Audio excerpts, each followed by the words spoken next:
ଜାଣିଛୁ ନା ସାଙ୍ଗ, କଣ ହେଇଛି କହୁନ? ମୋ ମନ ଆଜି ଭାରି ଖରାପ। କଣ ହେଇଛି ସାଙ୍ଗ? ଆରେ ସେ ନିଧି ମଉସାକୁ ଆମ ଘର ପାଖରେ। ନିଧି ଭାଇ ଶଙ୍କରା ବାବା? ହଁ। ଆଚ୍ଛା କଣ କଲା ସେ? ଆରେ ସେ କାଲି ଏମିତି ମୁଁ ବହୁତ ଥର ଦେଖିଛି। ଆଚ୍ଛା କାଲି ସିଏ ଆସି ମତେ କାନ୍ଦି କାନ୍ଦି କହିଲା, ପୁଅରେ ମୋ ପୁଅ ମତେ ଏମିତି ହଇରାଣ କରୁଛି। ମୁଁ କହିଲି କଣ କରୁଛି ନା ଶଙ୍କରା ମତେ। କଣ କଲା? ଆରେ ସେ ତାକୁ ବସି ଉଠେଇ ଦଉନି, ତା ସ୍ତ୍ରୀ ର ତାର ଏକାଠି ଦି ତୁମେ ତାକୁ ଯାଅ। ହଁ କହୁଛି ବୁଧା ସମୟ ଛାଡିଦବ। ମୁଁ ତାକୁ ପାଟି କରିକି ଆଇଲି। ଆଉ ବିଶ୍ୱାସ କରିବୁନି, 4 ଦିନ ତଳେ ମୁଁ ତାକୁ ଦେଖିଲି ଲୋକଙ୍କୁ କହୁଛି ମୋ ବାପା ମୁତି ଦଉଛି, ଭାଇ ସେଇଠି ପାଣି ଢାଳି ଦଉଛି, ଦାନ୍ତ ଘଷୁଛି ସେଇଠି ପକେଇ ଦଉଛି, ଏଇ ଏଠି ମୁତିଲା ସେଠି ହଗିଲା, ଏମିତି କଥାବାର୍ତ୍ତା କରୁଛି। ମୁଁ କହିଲି ଆରମ୍ଭ ଛୋଟ ବେଳୁ ତ ତା ବାପା ବହୁତ ସଉକରେ ବଢିଥିଲା। କହିବି ସେ ସାଙ୍ଗ ତା କଥା। ଆରେ ଶୁଣୁ, ସେ ଘର ଯୋଉ ହେଇଛି କିଏ କଲା? ଆରେ ସବୁ ବୁଢା ନିଜେ ଇଟା ଖଣ୍ଡେ ଖଣ୍ଡେ ଯୋଡି ଯୋଡିକି ଭାଙ୍ଗି ଭାଙ୍ଗି ତାକୁ ଆରେ କହୁଥିଲ। ଶୁଣୁନୁ, ମୁଁ ତାକୁ କଣ କହିଲି, ମୁଁ କହିଲି ହେଇ ତୁ ଛୋଟିଆ ହେଇଛୁ, ତୁ ବାପା କୋଳରେ ହଗିଛୁ ନା ନାଇଁ? ହଗିଛୁ ନା ନାଇଁ? ହଁ ଆମେ ହଗିଛୁ ଆଉ। ଆମେ ନାକରୁ ସିଙ୍ଗାଣି ବହୁଥିବ, ତୁ ପୋଛିଛୁ ତୋ ବାପା ସିଙ୍ଗାଣି କେବେ ପୋଛିଛୁ? ପୋଛି ପାରିବୁ ନାହିଁ। ଆରେ ସେ ପୋଛି ପାରିବନି। ମତେ କହୁଛି ତମେ ସେଥିରେ ମୁଣ୍ଡ ପୁରାଇଲା। ମୁଁ ମୁଣ୍ଡ ପୁରେଇବିନି କାଇଁ? ସମାଜରେ ଆମେ ରହିଛ ମାନେ ଆମେ ଭଲ ମନ୍ଦରେ ମୁଣ୍ଡ ପୁରେଇବା। ଆମେ ତତେ ଭଲ ଶିକ୍ଷା ଦଉଛୁ, ଆମେ ତତେ ଖରାପ ଶିକ୍ଷା ଦଉନୁ। ବାପା ଆମ ଲାଳନ ପାଳନ କରିଛନ୍ତି, ଆମେ ଯେତେ କଷ୍ଟ କଲେ ବି ତାଙ୍କ ସକାଶେ ତାଙ୍କର ଟିକେ ଋଣ ବି ଆମେ ସୁଝି ପାରିବା। କାମ କର, ତୁ ମୋ ସାଙ୍ଗରେ ଟିକେ ସାଙ୍ଗ ହେଇକି ଯିବୁ ହେଲା। ଆମେ ତୋର ମୋର ବୁଝେଇବା ନିଧି ମଉସା, ଯେତେ ଗାଁରେ ବୁଢା ବୁଢୀ ଅଛନ୍ତି, ଯେତେ ବୃଦ୍ଧ ଲୋକ ଅଛନ୍ତି, ସମସ୍ତଙ୍କୁ କେମିତି ତାଙ୍କ ପୁଅ ମାନେ ନ ହଇରାଣ କରିବେ ସେ କଥା ତୁ ଟିକେ କର। ଆମେ ତତେ ସେ ଡରେଇବା। ଯିବ, ମୁଁ ଯିବି, ତମେ ଯିବି, 3-4 ଜଣ ଡାକିକି ଏବେ ତତେ ସେ ବେଶୀ ଡର। ଗୋଟେ ଛୁଟି ବାର ଦେଖିକି ଯିବା।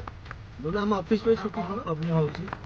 ବୁଢା ଲୋକଟା ସେ, ତା ବୟସ ନାହିଁ, ସେ କଣ କରିବ? ଆରେ ସେତିକି ନାହିଁ, ଦରକାର ପଇଲେ ଯାହା ପଇସା ଲାଗିବ ମୁଁ ବୁଝିଲି। ଆରେ ସିଏ ଯୋଉ ଭତ୍ତା ପାଉଛି, ତାକୁ ତ କେତେ 3000 ଟଙ୍କା ପାଉଛି। ତା ଦେହରେ ତ ସିଏ କଣ ଖାଇଲେ ତ ବଳନ୍ତା, ତା ଦେହରେ ତମେ ଆରେ ସିଏ କୋଉଠି ଖାଉଛି?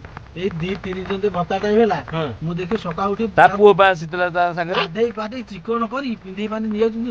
ଇଏ ଭତ୍ତା ଟାଇମ ଆସିଲେ ତା ବାପ ପୁଅ ଏକେ। ବାବା କଣ ଖାଇବ? ଭତ୍ତା କଣ, ଚାଉଳ ଯୋଉ ମିଳୁଛି ତାଙ୍କର ଅନ୍ନପୂର୍ଣ୍ଣା ଯୋଜନା ଚାଉଳ ହେଇଯାଇଛି। ତମେ ଯାହା ହଉ ସରକାର କରିଦେଇଛି, ଏମିତିଆ ଲୋକଙ୍କୁ କରିବା ଦରକାର। ବହୁତ ଗରିବ ଲୋକ, ଆରେ ସେଗୁରା ବା ସବୁ ନେଇ ବିକୁଛି, ଖାଉଛି। ୟା ବାପାକୁ କିଛି ଦଉନି, ସବୁ ବିକୁଛି। ଆଉ ତାଙ୍କର ଯାହା ସିଏ ବାପାକୁ ଅଲଗା କରିଦେଇଛନ୍ତି, କିନ୍ତୁ ବାହା ଚାଲାକ। ସେଥିରେ କିନ୍ତୁ ଭଲ ଠିକ ନୁହେଁ। ଅନ୍ନପୂର୍ଣ୍ଣା ଚାଉଳକୁ ବିକିବା କଥା ନୁହେଁ, ତଥାପି ସେ ବିକୁଛି। ତାକୁ ମନା କଲି, ସେଇ ପଇସାରେ ତମେ ଖାଅ, ବୁଢା ଖୋଜିବ। ବୁଢା ଯୋଉ ପାଉଛି 3000 ଟଙ୍କା ଉପରେ, ସେ ପଇସା କଣ କରୁଛ?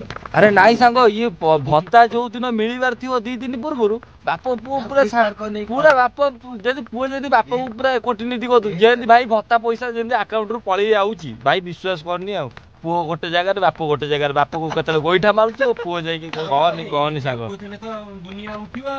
କହନି ତାଙ୍କ ଘରେ ସାଙ୍ଗ ଡେଲି ଡ୍ରାମା ଚାଲିଛି, କହନି। ସମସ୍ତ କଥା ଛାଡ, ପୁଅ ମାନଙ୍କୁ କହୁଛି ବାପା ମାଙ୍କୁ ହଇରାଣ କରନ୍ତୁନି। ହଁ ଏଇଟା ବି ଗୋଟେ କୁହନ୍ତୁ।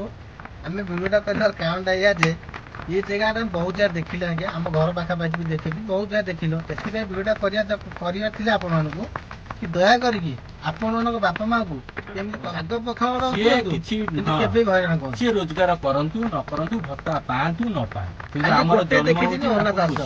खाली अनाथ आश्रम छाड़ कहूँ मत से वृद्धाश्रम नहीं छाड़ दिए भाई, वृद्धाश्रम छाड़ तुम तेणु मुझे तू जाई रहनु, तू जा रही कुआ कि वृद्धाश्रम को नेना, तू पोष मत से पोषी मैंने ते पोषिया को बाध्य। छाड़ सी जमी कर्म कर फल पावे ता कथा चल ना ना तू कि बुझा जीवा